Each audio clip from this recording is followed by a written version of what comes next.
போட்டு மறுபடியும் கீரை டவுன் பண்ணி மறுபடியும் உங்களுக்கு மூவ் பண்ணும்போது உங்களுக்கு டீசல் எச்சு பிடிக்கிறதுக்கு வாய்ப்பு உண்டு.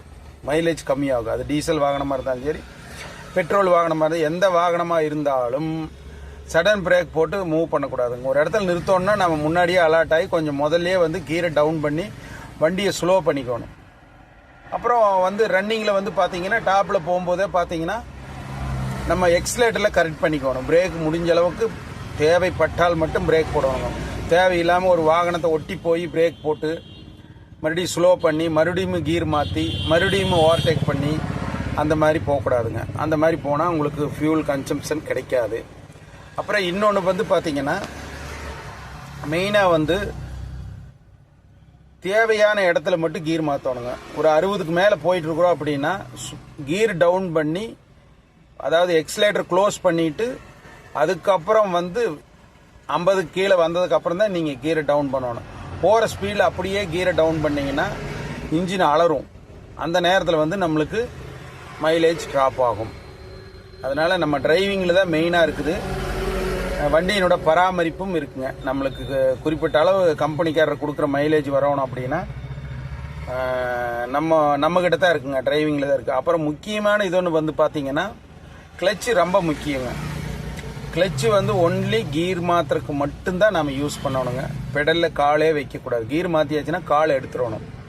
நீங்கள் எடுக்காமல் சும்மா தான் வச்சுருக்கேன் அப்படின்ட்டு பெடலில் வைக்கும்போது 1 mm உங்களுக்கு பெடலில் டச் ஆனாலும்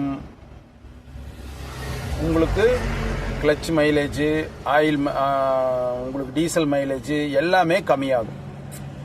அதனால் வந்து ஒரு வண்டியினோட டீசல் சேமிப்புக்கு அந்த ஓட்டுநருடைய ஓட்டும் திறன், அதாவது மெத்தட் ஆஃப் டிரைவிங், அதுதான் ரொம்ப முக்கியங்க. எல்லாரும் ஓட்டலாங்க, யார் வேணாலும் வண்டி ஓட்டலாம், ஓட்ட முடியாதுன்னு ஒன்றும் கிடையாதுங்க. ஆனால் அதனால் நம்மளுக்கு இன்னைக்கு வந்து ஒரு வாகனத்தில் வந்து வாடகையில், நம்ம பேசுகிற வாடகையில் ஒரு பெரும் பகுதி டீசலுக்காக செலவிடப்படுதுங்க. அந்த டீசல் சேமிப்பு இருந்தால் அதில் ஒரு 500 ரூபா மிச்சமானால் நம்மளுக்கு அது எக்ஸ்ட்ரா சேமிப்பு. அதனால் முக்கியமாக வந்துங்க அதுதான் முக்கியம். டீசல் சேமிக்கணும் அப்படின்னா வாகனத்தினோட பராமரிப்பு ரொம்ப முக்கியம். அப்புறம் நம்ம driving of method, rough driving பண்ணக்கூடாதுங்க.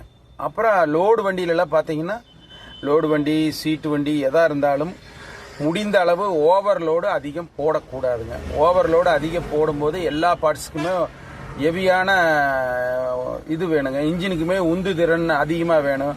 அப்போ எக்ஸலேட்டர் அதிகமாக கொடுக்கும்போது டீசலோ பெட்ரோலோ உங்களுக்கு